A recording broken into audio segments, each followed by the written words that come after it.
मुंबई आग्रा राष्ट्रीय महामार्गावर पळासनेर शिवारात 6 जून 2024 रोजी सायंकाळी भिलट बाबा मंदिराजवळ असलेल्या उतारावरील गतिरोधकावर ट्रेलरला मागून येणाऱ्या भरधाव ट्रकने जोरदार धडक दिल्याने ट्रक उलटलाय। या अपघातात ड्रायव्हरचा जागीच मृत्यू झाला आहे। मिळालेल्या माहितीनुसार भिलट बाबा मंदिरासमोर महामार्ग प्रशासनाने मोठ्या स्वरूपात गतिरोधक टाकले असून सदर ठिकाणी रोजच लहान मोठे अपघात होत असून गुरुवार 6 जून रोजी सायंकाळी 6:30 वाजेच्या सुमारास शिरपूरच्या दिशेने उतारावर भिलट बाबा मंदिरालगत असलेल्या गतिरोधकवर NLSC 6867 क्रमांकाच्या ट्रेलर चालकाने ट्रेलरची गती धीमी केल्याने मागून भरधाव वेगात येत असलेल्या MH18 AA 1757 क्रमांकाचा सोयाबीन भरलेल्या ट्रकने जोरदार धडक देत ट्रेलरमध्ये घुसून रस्त्याच्या कडेला उलटला। यात ड्रायव्हरचा जागीच मृत्यू झालाय।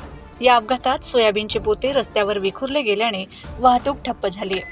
अपघाताची माहिती मिळताच पळासनेर येथील मृत्युंजय दूत लोटन जगदेव हितेश शिंदे व त्यांची टीम आणि महामार्ग पोलीस PSI भूषण पाटील व तालुका पोलीस स्टेशनचे अधिकारी श्रीराम पवार व कर्मचारी यांनी वाहतूक सुरळीत केली असून चालकाचा शोध घेतला जात आहे। ट्रकमधील चालक व मयत क्लीनरचे नाव समजू शकले नाही। पुढील कार्यवाही तालुका पोलीस करीत आहेत। माझा खानदेश न्यूज ब्युरो शिरपूर।